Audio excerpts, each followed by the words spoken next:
नस्यु प्रभावित चंबल में जन्मे मनोज कुमार शर्मा क्रांतिकारी के 12वीं फेल बेटे हैं। गरीब घर से आने वाले मनोज और उनके भाई ने यात्रा कार रखने और शुल्क लेने का फैसला किया ताकि वो घर पर मदद कर सके। उनके पिता और उनकी दादी दोनों सच्चे भारतीय हैं और भ्रष्टाचार में विश्वास नहीं करते हैं। इसी अटल विश्वास के कारण मनोज के पिता को भ्रष्ट अधिकारी को पीटने के आरोप में निलंबित कर दिया जाता है।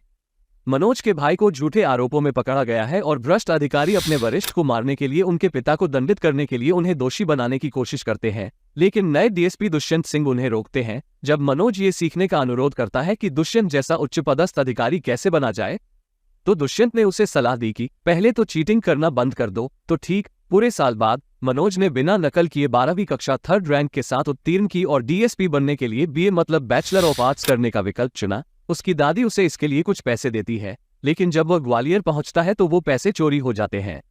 ग्वालियर में उसकी मुलाकात प्रीतम पांडे से होती है और वह डीएसपी के बजाय आईपीएस अधिकारी बनने के लिए प्रेरित होता है। वो सबसे अच्छे संस्थान से पढ़ाई करने के लिए प्रीतम के साथ दिल्ली जाता है। वहां उसकी मुलाकात गौरी भैया से होती है, जो परीक्षा पास करने के अपने आखिरी प्रयास में है और वह मनोज को नौकरी के अवसर और पढ़ाई के लिए जगह मुहैया कराता है। गौरी भैया के नतीजे आते हैं और पता चलता है कि वो फेल हो गए हैं, यानी अब वो कभी भी आईपीएस अधिकारी नहीं बन पाएंगे। आगे बढ़ने का निर्णय लेते हुए गौरी भैया ने रीस्टार्ट नाम से कोचिंग संस्थान और चाय की दुकान खोली और अपनी सेवाएं निःशुल्क प्रदान की। अगले वर्ष मनोज अपनी प्रारंभिक परीक्षा देता है, लेकिन असफल हो जाता है। गौरी भैया की मदद से वो अगले साल फिर से प्रारंभिक परीक्षा देता है और उसे पास कर लेता है। इसी बीच उसकी मुलाकात श्रद्धा जोशी से भी होती है, जो पीसीएस कर रही है, और वो उससे प्यार करने लगता है। अपने सर्वोत्तम प्रयासों के बावजूद मनोज उस वर्ष भी अपनी मुख्य परीक्षा उत्तीर्ण करने में असफल रहा। फिर वो और भी अधिक मेहनत करने का फैसला करता है और प्रीतम बताते हैं कि मनोज दिन में 12 घंटे काम करते थे और पूरी रात पढ़ाई करते थे।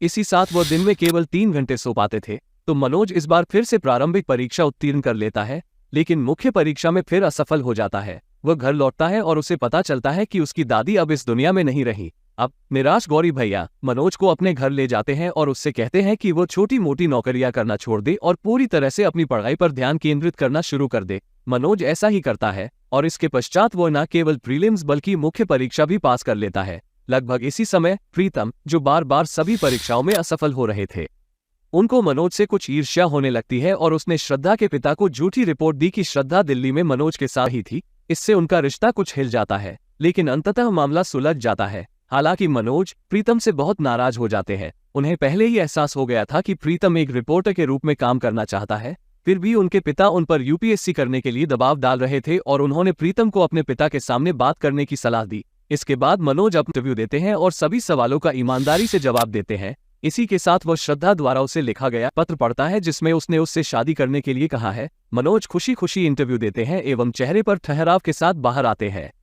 लगभग 2 महीने बाद जब परिणाम घोषित हुए तो मनोज को एहसास हुआ कि उसने परीक्षा में टॉप किया है, जिससे वह भावुक होकर रोने लगा। मनोज अपने दोस्तों, अपने साथी, अपने परिवार और डीएसपी दुष्यंत सिंह के साथ ये खुशी भरा पल शेयर करता है, जिसे सुनकर सबकी आंखों में खुशी के आंसू आने लगते हैं कि आखिरकार उसने अपने जीवन को सही राह देकर कई मुश्किलों के पश्चात ईमानदारी से अपने जीवन में उस बड़ी जीत को हासिल कर लिया जिसका वो हकदार है। लेकिन अब तुम लोगों की बारी। तुम्हें 12वीं फेल की कहानी कैसी लगी कमेंट सेक्शन में लिखकर बताओ। तो वीडियो को लाइक कर, वीडियो को शेयर कर, इन्फोग्रिल्स शॉर्ट्स यूट्यूब चैनल को सब्सक्राइब कर लो। तो मिलते हैं अगली वीडियो में।